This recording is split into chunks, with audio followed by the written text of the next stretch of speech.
Hey guys, so I'm here today with not my #1 most requested video per se. It's something I always get asked about, and it is photography and how do I get my pictures to look a certain way. And I've done blog posts about them in the past, and I will link them all down below if you are interested. Kind of like a brief overview of all those things and things that I've learned from the moment I started blogging, you know, up until now. And I've only been doing it for 2 years, and I am not a photographer.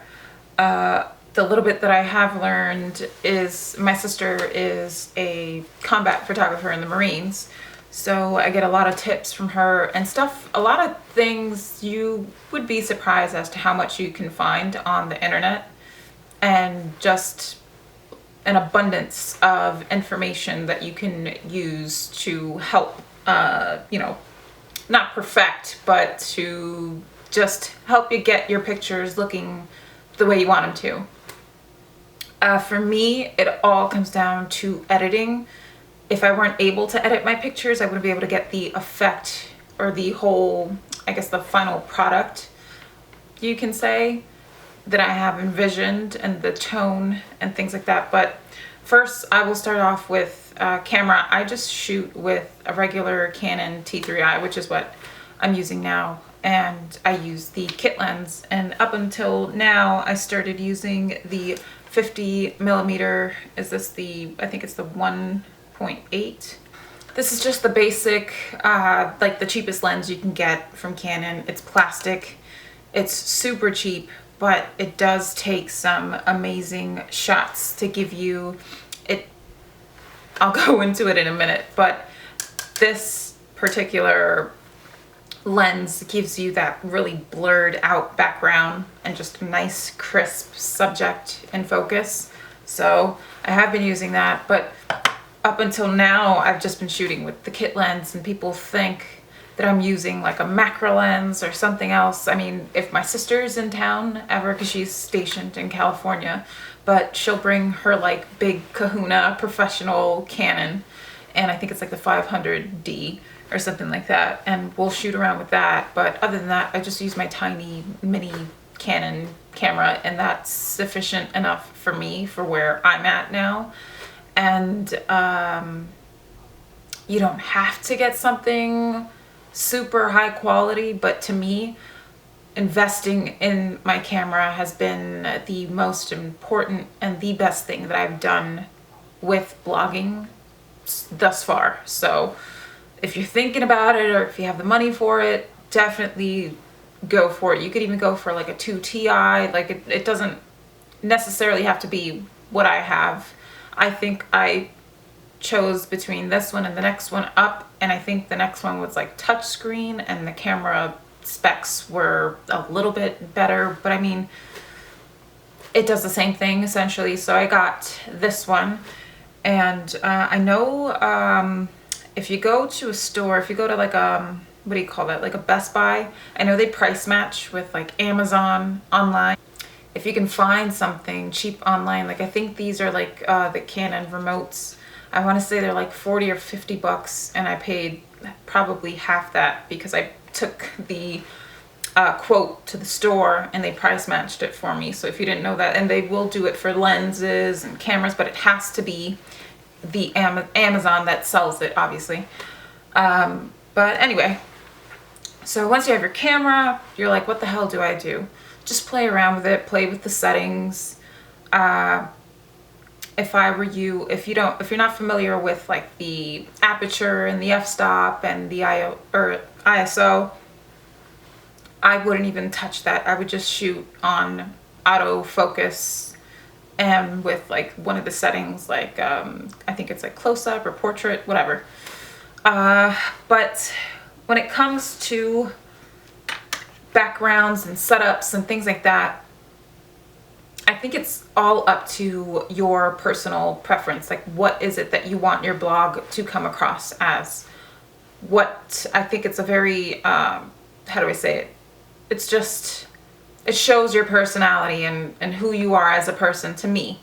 And at first, when I started blogging, I feel like I was a little bit lost, and not that I was trying to do what everybody else was doing, but that's where the brunt of my inspiration came from, because I just didn't know how to make it my own just yet. Like, what do I do? How do I set myself apart? And now so many people are blogging, and I also feel like sometimes people think that it's like a competition thing, and it's not. We all blog, we all do the same things. Somebody might want to do something more than the other person. Maybe I like beauty better than, or more than I like doing food posts. Like, there's so much, and it's such a big world, and I don't think there's a need to feel pressured into doing what everybody else is doing because this person has that or this person has this. If that's what you're looking to do, then it's not going to work for you. But photography, so like I said, I shoot with my kit lens, and now I've been using this. And what I do to get that nice blurred background is that there is a setting in the camera, and it's your f-stop. And the lower the f-stop, the more blurred you get that background. But you have to shoot as close to the subject as you can, that the camera will let you take the shot, and you'll get that nice blurred effect. And I've been playing around with it a little bit, and I really, really like it. Other photography tips, let me see if I'm not missing anything. I shoot, if you guys wonder how I get like that crisp white background or what it is, it's not a tabletop, it's not a counter, it is a white poster board. They are your best friends. And I buy them by bulk. Like, they're only 50 or something cents. And if you wanted to get like I remember the one time I went to like a hobby craft store, and I got a, what is it? It's one of those ones that go into like big frames. It's almost like a cardstock type material, and I use that. But props would be candles. It's interesting to add something, but then I think sometimes people get carried away with adding too much to the picture, so it just looks so busy. But maybe in a corner of the photo, you might want to add a candle or flowers. Flowers are another huge prop. And sometimes when, depending on what season you're at or what month, use a specific flower to that specific holiday. Or like Christmas, you would reach for like mistletoe or something like that. Peonies are good to use all year round. Hydrangeas, roses are really basic as well. Let me see what else.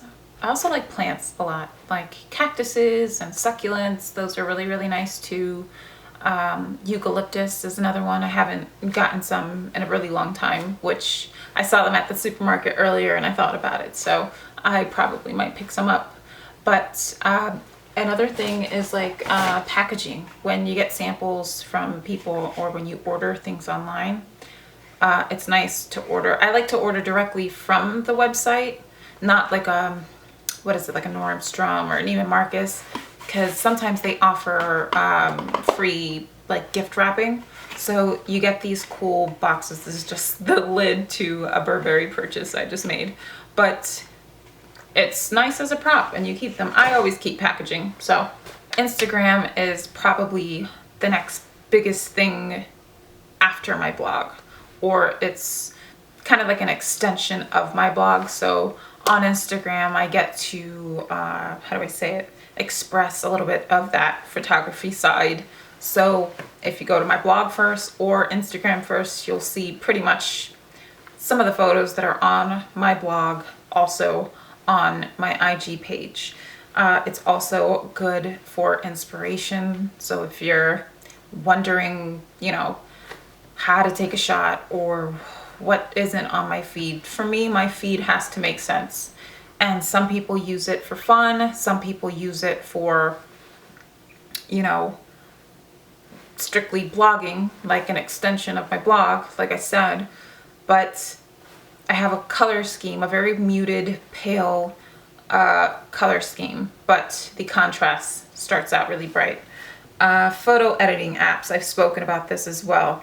I use Afterlight is a really, really big one for me. That's like my main editing system or whatever you want to call it. And I know people use Photoshop, and I don't know, I'm not a big fan of it.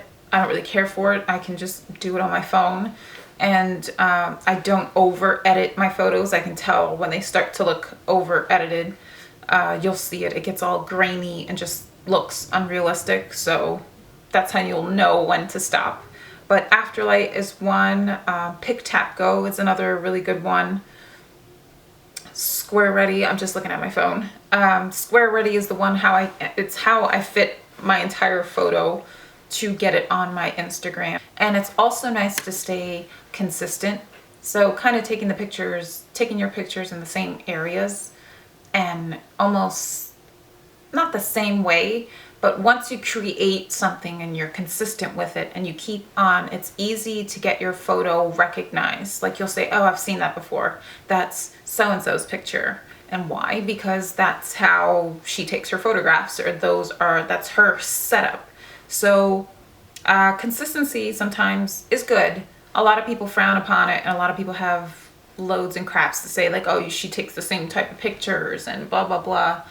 Yeah, I do. You're trying to set yourself apart, one, and two, you're trying to create a name for yourself almost. It's, you know, your business or your brand. So you're branding, essentially. So, again, stay consistent. Try to switch it up here and there and add things, take away things, and see how that works. Editing, those apps are wonderful, and I think they're only like $1 or something. So Afterlight, Pic-Tap-Go, Squareready's free, I believe. And the camera, I explained to you, I just shoot with my kit lens, and that's pretty much it. I use natural light for everything. I used to use artificial, and it just doesn't work for me. So, so yeah. If you had any other questions, again, I will link all of the like past posts. I think I did one on like how to flat lay and tips on that. Other photography tips that I might have missed out, but these are like the main ones that can come to my head, or that are coming to my head. I should have a ton of questions on Instagram, on my website, and a lot of compliments too. You guys are so nice to me. So yeah, I will talk to you guys next week. Bye.